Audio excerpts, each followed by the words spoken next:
ብዙዎቻችሁ በጉጉት ስትጠብቁት የነበረውን የስቶሪውን ታሪክ ልንገራችሁ። የክብር ግብዣ ለክብር ወዳጆቼ ጃኒ ገብሩ የፊታችን እሁድ በ7 የህይወቴን አዲስ ምዕራፍ የምጀምርበት ልዩ ቀኔ ነው።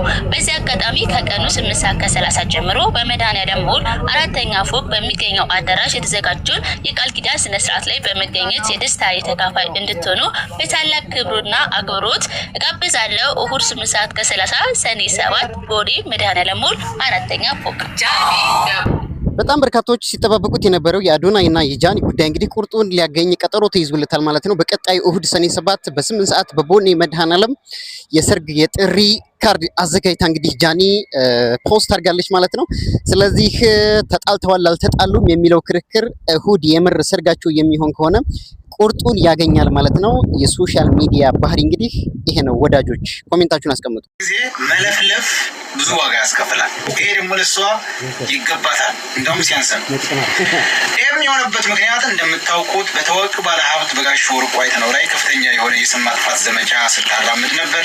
እንዲሁም የሌለባቸውን በሽታ አላቸው፣ ያልሆኑትን ማንነታቸው፣ ያላደረጉትን ተግባር አድርገዋል በማለት ይህንን ያልተገራ መላሷንና ይህንን የገማ ምራቋን ስትረጭ ከርማለች። ተገቢ ያልሆነ ትችቷን ስታስተላልፍ ነበር ሄለን። ወንድማችን እንዳለው እንግዲህ አስፈላጊ አይደለም እንደዚህ አይነት መጣጣል። ዞሮ ዞሮ እሷ ቁርራሽ ሳንቲም ቁርራሽ አንበሶችን ቲክቶክ ላይ ለመሰብሰብ ያልሆነ ስም ሰጣ ያልሆነ መረጃ ወጣቸው። እንግዲህ ትክክል አይደለም ነው እኛ የምንለውም። እንግዲህ ህግ ካለ እንደተባለው ፍርድ ማግኘት አለባት ሄለን። ብዙ ሰዎች እየተቿት፣ ብዙ ሰዎች ድራሿን እያጠፋት ነው ሀሳባታል። ፍርድ ቤቱም በሌለችበት ውሳኔ አካሂዷል። እንግዲህ ሴትዮዋ ምንም ነገር የላትም። ምናልባት ወይ የገንዘብ ቅጣት ወይ የእስር ቅጣት ነው የሚያጋጥማት። ገንዘብ እንደሌላት ሁላችን ዘመናዊ ልመና ላይ ተጠምዳ ያለ ሴት ናት። ስለዚህ ሌላ አማራጭ የላትም። በቀጥታ ወደ እስር ቤት። ታዋቂው ባለሀብት ወርቁ አይተነው በኖርዌይ በቲክቶከሯ ሄለን ደሳለኝ ላይ ክስ መሰረቱም። ፍርድ ቤት በቲክቶከሯ እገዳና የገንዘብ ቅጣት ጥሏል። መረጃውን በአጭሩ ላቅርብላችሁ። በኖርዌይ ተንዳላግ ወረዳ ፍርድ ቤት በታዋቂው ባለሀብት አቶ ወርቁ አይተነው ላይ የሐሰት ስም ማጥፋት ዘመቻ አካሂዳለች በተባለችው ቲክቶከሯ ሄለን ደሳለኝ አዶ ላይ አስቸኳይ ጊዜያዊ እገዳ አስተላለፈ። እጃችን የሚገኘው የፍርድ ቤቱ ውሳኔ እንደሚያሳየው ተከሳሿን በቲክቶክ ላይ አቶ ወርቁ አይተነውን በክሱ ላይ በስም የጠቀሰ ቫይረስ አለበት በማለት በሐሰት መወንጀሏ ተገልጿል። በተጨማሪም በሴቶች ላይ የወሲብ ጥቃትና ከባድ አካላዊ በደሎችን ፈጽሟል የሚሉ ቪዲዮዎችን አሰራጭታለች። ከዚህም ሌላ ለምን 25 የቲክቶክ አንበሶችን አትገዛልኝም በማለት የገንዘብና የስጦታ ማስገደድ ሙከራ አድርጋለች ተብሏል። በሰነዱ ላይ እንደጠቀ አቶ ወርቁ አይተነው እንግዲህ ሄለን በተባለች ቲክቶከር ባወጣችው መረጃ እንግዲህ ወደ ፍርድ ቤት ባለበት ሀገር በኖርዌይ ወደ ፍርድ ቤቱ ወስዶታል ነው እየተሰማ ያለው ዜና። እንግዲህ ቲክቶክ ላይ ያው ሁሉም አሁን የሚዲያ ነጻነት ወይም ደግሞ እጁ ላይ ባለው ስልክ ሁሉም ጋዜጠኛ ነው፣ መረጃ አድራሽ ነው። እንግዲህ በአቶ ወርቁ አይተነው ላይ እንግዲህ የተለያዩ ቲክቶከሮችና ሰዎች ብዙ መረጃዎችን ሲያሰራጩ ነበር። እንግዲህ የብልግና ስራዎችን ይሰራል። እንደገና ደግሞ በስም የተጠቀሰ ቫይረስ ያው አስከፊው ቫይረስ አለበት የሚልም መረጃ አውጥታበት ነበር እንግዲህ ሄለን የምትባለው ቲክቶከር። ስለዚህ ይህንን ኬዝ ወደ ፍርድ ቤት ወስደውት ነበር። ጉርሻ አምጣም እስከ ማለት ደርሳ ነበር እንግዲህ ሄለን መረጃው እንዳይወጣበት።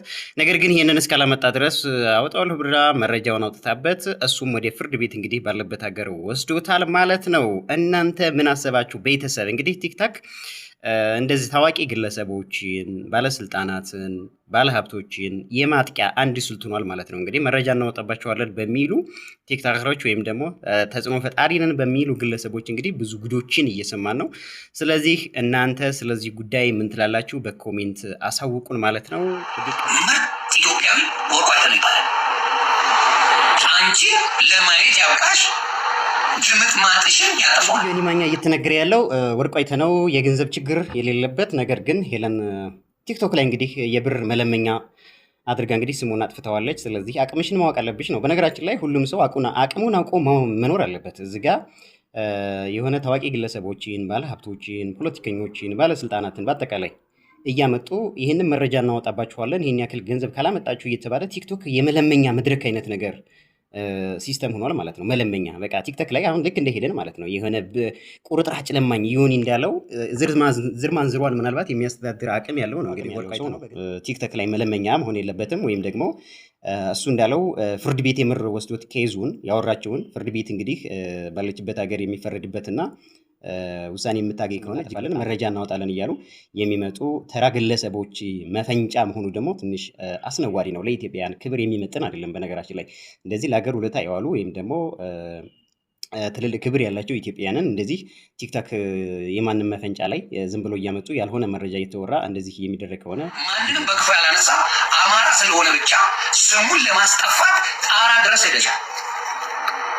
ጥጋብሽን ያሳይሻል። እንደሌላው ገንዘብ አምጡ እያልሽ በቪዲዮ እያሳየሽ ያደረግሽው ተተርጉሞ ቀርቦልሻል። ድምጥ ማጥሽ ይጠፋል። እያንዳንዳችሁ ማንነታችሁ የተነካ እያንዳንድሽ ከቲክቶክ እስከ ዩቲዩብ በሚዲያ ያላችሁ ሁሉ እያንዳንዳችሁ ቴሌቱ ልትሩት ይገባል።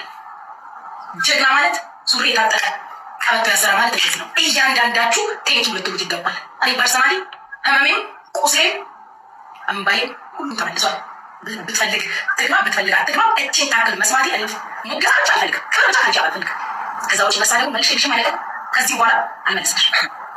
ግን እያንዳንድሽ በዛ ቤት ክብርሽ የተነካ ልጆችሽ፣ ትዳርሽ፣ ወንድሞችሽ፣ እህቶችሽ፣ እናትሽ፣ አባትሽ፣ አመጣጥሽ፣ ማህበረሰብሽ፣ ህይወትሽ፣ ጓዳሽ፣ ጎርጓዳሽ የተነካብሽ ሁሉ ዛሬ ለሁላችን ደስታ ኢንሻላህ። ነገ ከነገ ወዲያ ደግሞ ሌላ ይከሳል።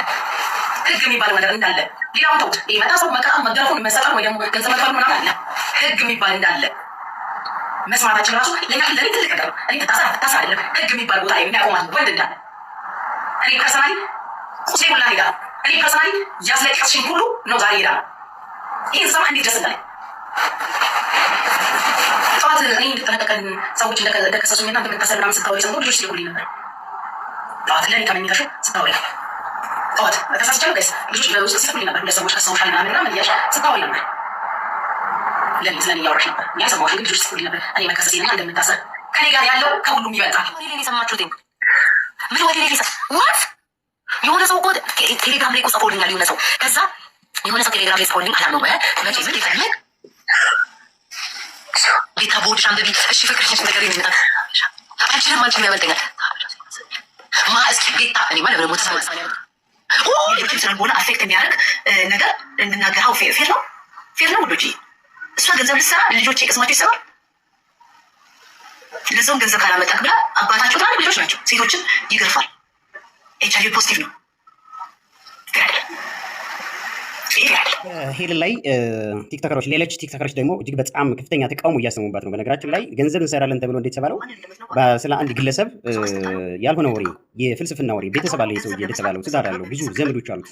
እነዛን ሰዎች ግምት ውስጥ ማስገባት ግዴታ ነው እንጂ አንድ ተራ ቲክቶከር ገንዘብ ለመስራት 25 አንበሳ አውርድ ለማለት ካላወረድክ እንደዚህ የፌክ ኒውስ ወይም ደግሞ የተሳሳተ መረጃ ሰራለሁ ብሎ ማስፈራሪያ ማምጣት እጅግ በጣም አስቀያሚ አስነዋሪ ነው። ለማን ውሸት ወሬ የፈጠራ ወሬ እያመጡ በቲክቶክ መንደር እንደዚህ አይነት ግለሰቦችን